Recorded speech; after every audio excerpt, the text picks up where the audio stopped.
அன்பான உறவுகளுக்கு வணக்கங்க.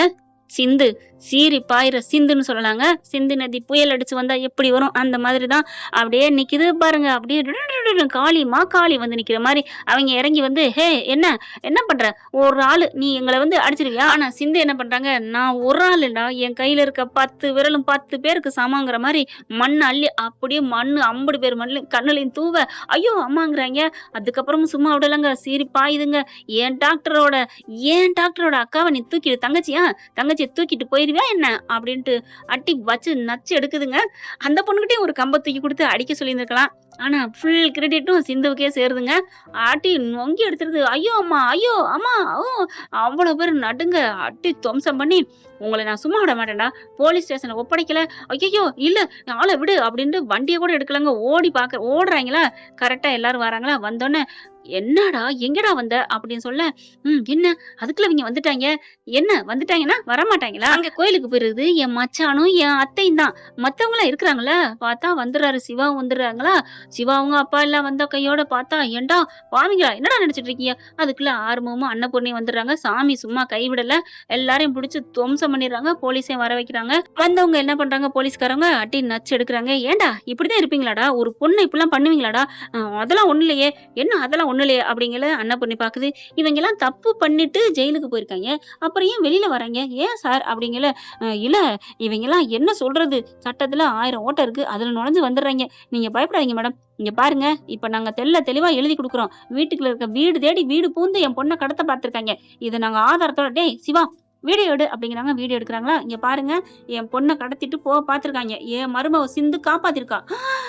அப்படியே தூக்கி வாரி போடுது சிந்துக்கு. அதாவது அன்னபூரணி என் மருமகன்னு சொல்லிடுச்சு இல்லையா, அப்படியே சிந்துவை பார்த்துட்டு சரின்னு சொல்லிட்டு அப்படியே ஒரு மாதிரியா தடுமாறுது அன்னபூரணி. அப்புறமா சுதாரிச்சுக்கிறது. மகாவுக்கு தூக்கி வாரி போடுது. கேளுங்க, என் மருமக மட்டும் இல்லைன்னா என் பொண்ணோட வாழ்க்கை என் கதி என்ன ஆயிருந்திருக்கும். ஐயோ கடவுளே, நினைச்சு பார்க்க கூட முடியலையே, எவ்வளவு பெரிய நல்ல காரியம் பண்றா, 2வது உயிர் கொடுத்திருக்கா என் பிள்ளைக்கு. ஆமாம்மா, என்னை கடத்திட்டு பார்த்தாங்கம்மா, அண்ணி மட்டும் இல்லைன்னா என்ன ஆயிருக்கும் அப்படின்னு அந்த பிள்ளை ஜாடையில சொல்ல, அதுக்கப்புறம் அவங்கள புறதையும் சும்மா விடாதீங்க அப்படிங்கிறாங்க. வீடியோ எடுத்துக்கிறாங்க. இங்க பாருங்க, நீங்க இவங்கள மட்டும் வெளியில விட்டீங்கன்னா இதை வச்சு நான் கோர்ட் வரைக்கும் போவேன், சுப்ரீம் கோர்ட் வரைக்கும் போவேன், இந்த மாதிரி கைது பண்ணிட்டு போனாலும் என்ன நிரபராதின்னு வெளியில விடுறீங்க அப்படின்னு நான் கேட்பேன். அதெல்லாம் ஒண்ணும் நினைக்காதீங்க, நாங்க பாத்துக்கிறோம் அப்படின்னு சொல்லிட்டு அவங்க கிளம்புறாங்க. அரெஸ்ட் பண்ணிட்டு, ஏய் உன்னை நான் சும்மா விட மாட்டேன்டி, அதையுமே எடுக்கிறாங்க. வீடியோ வேக வேகமா சிந்து வீடியோ எடுக்கிற பார்த்துட்டு, டே வாய் மூடு, அவ வீடியோ எடுக்கிறா அப்படின்னு போறாங்க. நீ பேசுறது எடுத்துட்டேன்டி, நீ ஒன்னும் பண்ண முடியாது, என்ன சும்மா விட மாட்டேன்னு சொன்னில்ல, இதையும் நான் கொண்டு இப்பவே பெட்டிஷன் போடுவேன், நான் இப்பவே கிளம்புறேன்னு போக டக்குன்னு அன்னபூர்ணி கைய பிடிக்குது சிந்து கைய. என்ன டாக்டரேன்னு திரும்பினா டாக்டர் இல்லைங்க, அன்னபூர்ணி தான் கைய பிடிக்குது. மகால இருந்து எல்லாரும் ஆன்னு எல்லாரும் அதிசயமா வாயை பழக்க, ஆறுமுகத்துக்கு அவ்வளவு சந்தோஷம். ஐயோ கடவுள்கிட்ட வேண்டணும், நம்ம பொண்டாட்டி நம்மளை விட்டு போக கூடாதுன்னு. ஆனா பைரவிக்கு மனசு மாறிடுதுங்க. நமக்காக நம்ம புருஷன் எவ்வளவு பண்றாருன்னு, எவ்வளவு வசதியில வாழ்றோம் அப்படிங்கிறது பெருசு இல்லைங்க, அவன் மனசுக்குள்ள எவ்வளவு வசதியா நம்ம இருக்கிறோம் வச்சிருக்கான் அப்படிங்கிறதாங்க ஒரு பொண்ணுக்கோட வாழ்க்கைன்னு என்ன பொறுத்த வரைக்கும் நான் நினைப்பேன். இப்ப கைய பிடிச்சேன்னு அப்படி திரும்பி பார்க்க, அத்தை நான் ஒரு தப்பும் பண்ணல அத்தை, நான் என் இடத்துக்கு போயிடுறேன், நில்லு, உன்னை நான் எங்க போக சொன்னேன், நான் உன்னை போக சொன்னேனா, அத்தை அப்படிங்கிறாங்க. டே சிவா இங்க வா, எல்லாரையும் கூப்பிடுறாங்க. அத்தை நான் உங்களை அத்தைன்னு சொல்றேன், பேசாம இருக்கீங்க, ஐயோ என் மேல உங்களுக்கு கோவம் இல்லையா அப்படின்னு சொல்ல, கோவம்லாம் இருந்தா உன் கைய பிடிச்சிருப்பனா அப்படிங்கல ஒரு மாதிரி ஆறாங்க. அம்மா அண்ணி ஒண்ணும் செய்யாதுமா, அண்ணி மட்டும் இல்லைன்னா இன்னைக்கு என்ன பண்ணிருப்பான்னு யாருக்குமே தெரிஞ்சிருக்காதுமா, என்னை தூக்கி கொண்டு எங்கேயாவது புதைச்சிருப்பாங்கம்மா, அண்ணி தாம்மா என் உசுறு 2வது உசுருமா, எனக்கு நீ அம்மாண்ணா, அண்ணி எனக்கு 2வது அம்மாம்மா சிந்து அண்ணி, பிளீஸ்மா, அம்மா அம்மா அம்மா அவங்களுக்கு நீ கிரீடம் வைக்க வேணாமா, ஆனா முள்பாதையை மட்டும் போட்டுறாதம்மா அப்படின்னு அழுகுது. ஆமாம்மா அப்படின்னு அவங்க ஆறுமுகம் சொல்ல, பெரியம்மா அதான் நானும் சொல்றேனே, சிந்துவோட நல்ல மனசுல நான் அவளை ஏத்துக்கிட்டேன் மாமா, பிளீஸ்மா, நீ வளர்த்தது பெரியம்மா வீண் போயிடக்கூடாது, நான் அவளுக்கு நான் வாக்கும் கொடுத்துட்டேன் அப்படிங்கிற. டேய் இப்ப நான் என்ன பண்ண போறேன்னு எல்லாரும் பறக்குறீங்க. உடனே பாக்குது மகா, அக்கா நீங்க செய்யறதா சரி, இவளை விரட்டி விடுங்கக்கா, இங்க வந்ததுனால தானே விரட்ட தானே கைய பிடிச்சிங்க, ஹே வெளியில போ மரியாதையா அப்படிங்கிறாங்க. இங்க பாருங்க, உங்க எல்லாருக்கும் ஒண்ணு சொல்லிக்கிறேன், நான் இப்ப என்ன பண்றேன்னு ஏன் பறக்குறீங்க அப்படின்னு சொல்லிட்டு, சிந்து நில்லு அப்படின்ட்டு என்ன பண்றாங்க, விறுவிறுன்னு வீட்டுக்குள்ள போறாங்க. ஒரு அடி உள்ளுக்க நீ எடுத்து வைக்க கூடாது அப்படிங்கிறாங்க சிந்துவ. எல்லாரும் ஆடி போறாங்க. என்ன ஐயோ பெரிய தன்னை ஏத்துக்கலையா. மகா பாக்குது, எப்படி என் அக்காடி உன்னை ஏத்துக்குமா, நீ எவ்வளவு பெரிய சதி பண்ணிருக்க என் பிள்ளைக்கு, தப்பு தப்பு தப்பு, அவங்க பிள்ளைக்கு சிவாவை பெத்த புள்ள மாதிரிதான் நினைச்சிருந்தாங்க, உன்னைய சும்மா விடுமா என்ன, இப்ப எங்க அக்கா வருது, என்னத்தை எடுக்க போயிருக்குன்னு நினைக்கிற, உன் காலு கைக்கு சரியான தண்டனை கொடுக்க போயிருக்குடி, வரும் பாரு அப்படிங்கிற. ரூம்ல போயிட்டு வர்றாங்க. அப்படியே அதாவது தட்டுல வச்சு தட்டு மேல ஒரு துணி மூடி இருக்குங்க. உனக்கு ஏதோ 5 10 காச குடுத்து விரட்டி விட போறாங்கன்னு நெனைக்கிறேன் அப்படிங்கையில, பார்த்தா என்னான்ட்டு இருக்குன்னு பார்த்தா தட்ட தொறக்குறாங்க. ஒரு பக்கெட்டு ஆரத்தி தட்டு இருக்குங்க. ஒரு பக்கெட்டு பார்த்தீங்கன்னா, வளையலு, செயினு அவ்வளோ இருக்குங்க. பார்த்தோன்னே ஆடி போறாங்க. "இந்தா இத புடிடா" அப்படின்னு சொல்ல, "பைரவி இத புடி" அங்கேல பிடிச்சிடுறாங்க. அந்த ஆரத்தி எடுக்குறாங்க. ஆரத்தி எடுத்து "இந்த புடி" அப்படின்ட்டு அப்படியே ஆரத்தி எடுக்குறாங்க சிந்துக்கு. சிந்துக்கு அப்படியே சொய் சொய் சொய் சொய்ன்னு பாக்குது. "அத்தை என்னத்த?" "ஆமாம்மா, என் புள்ளைய பெத்தெடுத்த தாய்ம்மா நீ. உன்ன நான் தள்ளி வச்சா என்ன ஆகும்? இப்ப என் புள்ள உன்னை ஏத்துக்கிட்டான். அதனால தான் நான் உன்னை இப்ப ஏத்துக்கிறேன். அவன் உன்னை ஏத்துக்காம இருந்தா, என் மருமகளா ஏத்துக்காட்டியும், என் புள்ளைய காப்பாத்துனதுக்கு உன்னை என் புள்ளையா நான் எடுத்துக்குவேன்டி. நீ ஏன் பயப்படுற?" அப்படின்னு சொன்ன கையோட மகா, "அக்கா" அப்படிங்கிற. வாய மூடு. நீலாம் நம்பிக்கை துரோகி" அப்படின்னு சொல்லிட்டு, அதுக்கப்புறம் வளையல் எடுக்குறாங்க. கை எடுத்து போட்டு விடுறாங்க. செயின் எடுக்குறாங்க. கழுத்துல போடுறாங்க. "நீ இந்த வீட்டு மருமக. நீ சொன்னதுதான். நீ சாதிச்சுட்ட. சொன்னத நிரூபிச்சுட்ட சிந்து.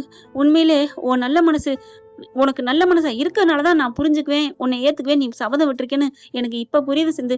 ஆமா பெரியத்த. நான் நல்ல மனசு தான். சிவா டாக்டர் மேல நான் உசிரே வச்சிருக்கேன். இந்த குடும்பத்துக்காக நான் என் உயிரை குடுப்பேன்மா. குடுப்பேன் அத்தை அப்படிங்கையில, "எனக்கு புரியுது. ஆமா அத்தை" அப்படின்னு பைரவி சொல்லுது. அதுக்கப்புறம், "நீ சொன்ன மாரியே உன்னை ஆரத்தி அடிச்சு கூப்பிட்டுட்டேன். உள்ளார வர்றியா?" "அத்தை" அப்படின்னு கட்டி பிடிச்சுக்கிறாங்க. அவ்வளோ ஒரு சந்தோஷத்துல. அதுக்கப்புறம், "இங்க நான் ஒருத்தன் இருக்கேன். போ டாக்டரே. எனக்கு என் அத்தை மட்டும் போதும்." "அடிப்பாவி! அப்ப நீங்க 2 பேரும் இருங்க. நான் போறேன் வீட்ட விட்டு" அப்படின்னு சிவா போக, "டாக்டரே" அப்படின்னு கைய பிடிக்கிறாங்க. "என்ன டாக்டரே அப்படிலாம் சொல்லிக்கிட்டு, எனக்கு அத்தையும் வேணும், நீயும் வேணும் டாக்டரே" அப்படி சொல்ல, உடனே ஆறுமுகம் வராரு. அப்ப இந்த பெரிய மச்சான், "என்ன மச்சான் நீங்களும் தான் வேணும். எனக்கு எல்லாரும் தான் வேணும்." பைரவி உடனே, "அப்ப நான் வேணாமா? தங்கச்சி பைரவி நீ வேணா நீ எப்படிடி சொல்லுவேன்?" அப்படிங்கிறாங்க. உடனே அவங்க நாத்தனார் என்ன பண்ணுது, "நான்" அப்படிங்கிறாங்க. "நீ என் செல்லக்குட்டிம்மா. உனக்கா நான் என் உயிரே குடுக்க இருந்தேன். உன்ன வேணான்னு சொல்லுவேனா?" "அம்மா" அப்படின்னு அந்த புள்ள அப்படி வாய தொறந்து சொல்லுது. எல்லாரும் ஆச்சரியமா பாக்குறாங்க. "ஏய் காயத்ரி அம்மாங்கிறா. பேசிட்டா, பேசிட்டா" அப்படின்னு சொல்லிட்டு, "காயத்ரி அம்மாங்கிற?" "ஆமாம்மா, எனக்கு பேச்சு வந்துருச்சும்மா. எனக்கு வந்துருச்சு. அண்ணி உங்கள அம்மான்னு கூப்பிட்டோனே எனக்கு வந்துருச்சு. ஐயோ! அம்மா, ஆடு, இலை, ஈசன், அப்படின்னு உலகம் எல்லாம் எறும்பு, ஏணி, ஐவர், ஒட்டகம், ஓடம், ஔவையார், அக்கு அப்படின்னு எல்லாத்தையும் சொல்லுதா. "அனைத்தும் வந்து விட்டது, அனைத்தும் வந்து விட்டது. கடவுளே" அப்படின்னு சொல்லிட்டு, "அகர முதல எழுத்தெல்லாம் அறிய வைத்தாய் தேவி" அப்படிங்கிற மாதிரி பாட ஆரம்பிக்குது. எல்லாரும் சந்தோஷப்படுறாங்க. "ஐயோ! என் பிள்ளைக்கு உயிரையும் குடுத்துட்ட. இப்ப அவளுக்கு வார்த்தையும் குடுத்துட்டம்மா. நீதாம்மா எங்க வீட்டு சாமி. இங்க வா" அப்படின்னு நடுக்கூடத்துல உட்கார வச்சு, அன்னபூரணி ஆரத்தி பண்ணுதுங்க. அர்ச்சதை பண்ணுது, ஆரத்தி பண்ணுது, எல்லாம் பண்றாங்க. "ஐயோ! போதும் டாக்டரே. எனக்கு ஒரு மாதிரியா இருக்கு டாக்டரே. எனக்கு உன்ன கொஞ்சணும் டாக்டரே." "அதான் வேணும். இரு, இரு. நீதான் சாமி ஆயிட்டில. அப்புறம் என்ன? அதெல்லாம் எனக்கு வேற ஒரு பொண்ணு பார்க்க வேண்டியதுதான்." டாக்டரே" அப்படின்னு வேகமா எந்திரிக்க, "என்னாச்சும்மா?" இல்லம்மா பெரியத்த. இவர் வேற ஒரு பொண்ண பார்ப்பேன்னு சொல்றாரு." அவன் கால உடைச்சுப்புடுவேன். "எப்புட்றா? நீ வந்து இன்னொரு பொண்ண பார்ப்பியா? ஏன்டா அவ சிந்து என் உயிருடா. என் புள்ளைய காப்பாத்துனவடா. அவள விட்டுட்டு இன்னொரு பொண்ணா? ஐயோ பெரியம்மா நான் சும்மா சொன்னேன், சும்மா சொன்னேன்னு" அங்கிட்டு இங்கிட்டு ஓட, உடனே ஆறுமுகம் பார்க்குறாரு, சிரிக்கிறாரு. பைரவியும் பார்க்குது. "நான் கடவுள வேண்டுனது கொஞ்சம் கொஞ்சம் நடந்திருக்கு பைரவி" அப்படிங்கிறாங்க. "கொஞ்சம் கொஞ்சம் இல்ல, முழுசும் தான் நடந்திருக்கு." "பைரவி, என்ன பைரவி சொல்ற?" "ஆமா, முழுசு. உன் உதட பார்த்தேன். அந்த உதடுல உண்மை தெரிஞ்சுச்சு." "என்ன உண்மை தெரிஞ்சுச்சு? என்ன உண்மைன்னு சொல்லட்டுமா? வா" அப்படின்னு இழுத்துட்டு ரூம்குள்ள போயிட்டு, அப்படியே செவத்தோட செவர நிக்க வச்சு, "என்ன பண்ண போறா? அடிக்க போறாளா? ஐயையோ! வீட்டுக்குள்ள கூட்டியாந்து அடிச்சா யாருக்கும் தெரியாதுன்னு அடிக்க போறாளா? பைரவி, பைரவி, பைரவி" அப்படின்னு சொல்ல, "ஏன்யா அடி வாங்கல கூட என் பேர தான் சொல்லுவியா?" அப்படிங்கிற கண்ண முழிக்கிறாரு. அதுக்கு முன்னாடி கண்ண மூடிக்கிட்டு தான் பண்றாரா? அப்படியே திறந்துட்டு, "என்ன பைரவி சொல்ற?" "ஆமாய்யா, நீ கோயில்லயும் பைரவி சொன்ன. இப்ப கூட பைரவி தான். அந்த பைரவி அப்படி உனக்கு என்னடா பண்ணா? சொல்லுடா. ஏன்டா?" "அது என்னமோ தெரியல பைரவி. நீ தான் எனக்கு உயிர் தெரியுமா? அதுதான் அதுதான் இந்த உதட்டுல பார்த்தேன்னு சொன்னது அதுதான்" அப்படின்ட்டு, அந்த உதட்டுல பார்த்ததுக்கு பரிசு நான் குடுக்க வந்திருக்கேன் அப்படின்னு நச்சுன்னு கிஸ்ஸ குடுக்குறாங்க. அப்படியே ஆடி போறாங்க. அதே சமயம் இங்க சிவாவை விரட்டி புடிச்சு போயிடுறாங்க சிந்து. "நீ வேற பொண்ண கட்டுவியா? வேற பொண்ண லவ் பண்ணுவியா? நெனச்சு பாப்பியா?" அப்படின்னு ஒரு முட்டை சந்து மாரி ஒரு செவத்தோரத்துல போயிடுறாரு. அப்படியே நிக்க வச்சு நம்ம கிஸ் அடிச்சிடுறாங்க நம்ம சிந்துவுமே சிவாவுக்கு. ஓகே ஃப்ரெண்ட், பார்க்கலாம். இப்படி பண்ணா நல்லா தானே இருக்கும். இந்த பதிவு உங்களுக்கு பிடிச்சிருந்துச்சுன்னா, உங்க பொண்ணான கையால ஒரு லைக்க போட்டு சப்ஸ்கிரைப் பண்ணி ஆதரவு குடுங்க அன்பு உறவுகளே. Thank you friend. இந்த வீடியோ உங்களுக்கு பிடிச்சிருந்தா தயவு செய்து லைக் பண்ணுங்க. இன்னும் அப்டேட்ஸ்க்காக சேனலை சப்ஸ்கிரைப் பண்ண மறக்காதீங்க. நம்ம கிட்ட இருக்க எல்லா சேனல்ஸோட லேட்டஸ்ட் வீடியோ அப்டேட்ஸ்க்காக மேல ரைட் சைடுல காட்டுற லிங்கை கிளிக் பண்ணி வாட்ஸ்அப் குரூப்ல ஜாயின் பண்ணுங்க. உங்களிடம் விடைபெறுவது நான் உங்கள் மெஹர்.